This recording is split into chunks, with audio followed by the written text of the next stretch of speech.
Hi, I'm Maria Jose with Texas Leather Tools, and today we're going to be using our very own line of lattice stamps. But where does this style come from? The lattice weave is a decorative pattern that mimics the crisscross structure created by weaving two strips of material.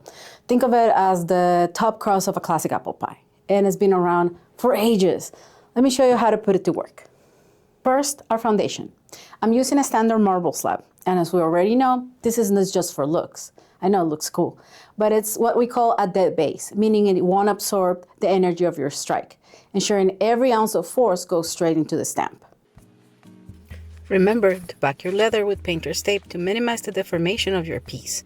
This ensures accuracy when matching your parts.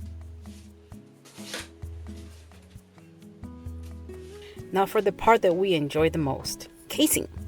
Using a simple water spritzer, dampen the surface evenly. You don't want to soak it through, just enough to soften the fibers. Let it sit for about 5 minutes. You'll know it's ready when the leather starts to return to its natural color, but still feels cool to the touch. This ensures your impressions stay crisp and deep. Do not overwater it, it's not a plant.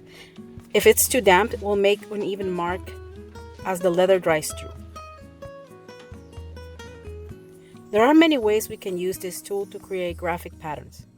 First, the basics. The open lattice pattern. As the name suggests, it mimics a two fiber weaves together, one with one the design and one blank. This design can be used horizontally or, as I like to use it, in a 45-degree angle. It gives it a more dynamic look. For the basic one, just trace the first horizontal line with a fine point marking tool.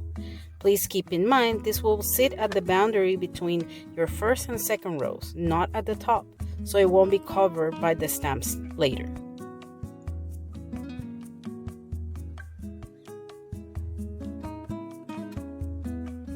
Place our stamp on top of the guideline you did before and make a solid one-time hit, trying always to center the mold head with the tool for a clean impression.